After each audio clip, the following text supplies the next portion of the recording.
Hi, I'm Vanessa Garofalo, and this is from the Memoirs of a Modern Librarian.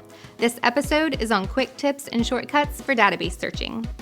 Databases are great tools for doing research on any given topic. They are equipped with numerous features that aid the user in finding useful and reliable information.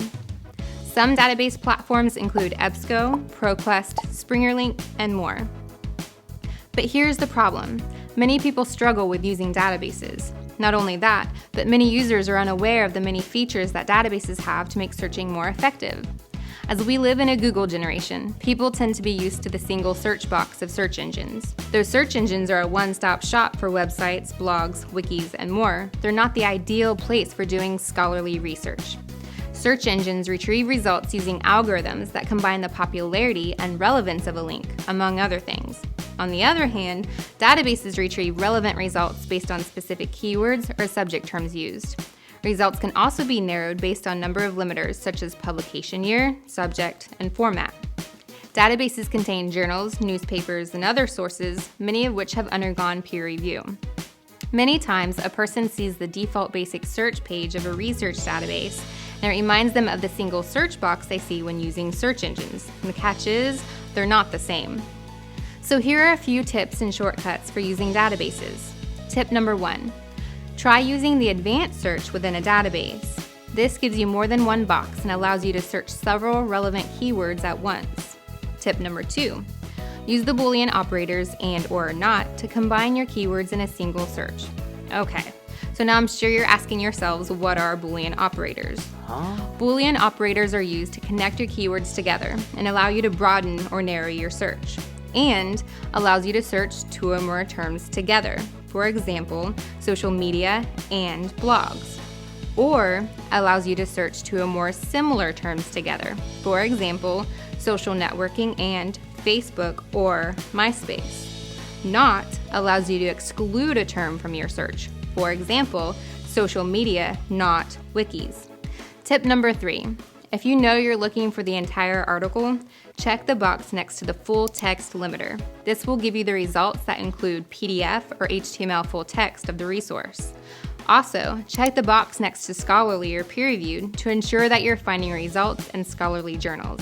Tip number 4, be careful about doing a search that is too broad or too narrow.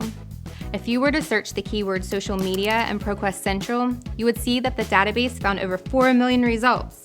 Obviously, that's too many to sift through, but you may also notice that not all of them are about social media. So here's another tip. Tip number 5, use quotation marks around a compound term. In our example, this ensures that the database doesn't split apart the words social and media. Also, try to be more specific and add another keyword that focuses on a certain type of social media, such as blogs. If you find that you're still getting too many results, then look for where you can narrow them down. You can often narrow by source type, publication year, subject, and so on. And don't forget to use those full text and peer-reviewed limiters. Tip number 6. If you're not sure what the best keywords to use for your research topic are, try using the subject terms index or thesaurus in a database to find the best term. For example, when we search for social media in the subject terms area in EBSCO's Academic Search Complete, we see that it is an index subject term in that database. You can also find broader, narrower, and related terms here. However, when you search social media in the thesaurus in ProQuest Central, we see that social networks is the recommended subject or keyword to use instead of social media. Tip number 7. Another way to use a database is to search within a certain publication. For example, you can do a search within the magazine Technology Review for articles on social media. Once you find an article you want in a database, you can save, print, or export it. But a great shortcut that will help you in the long run is the Cite feature. The Cite feature that many databases have allows you to first select the citation style you want, then it will create the citation that you would use on your references or works cited page in a paper. This is a huge time saver.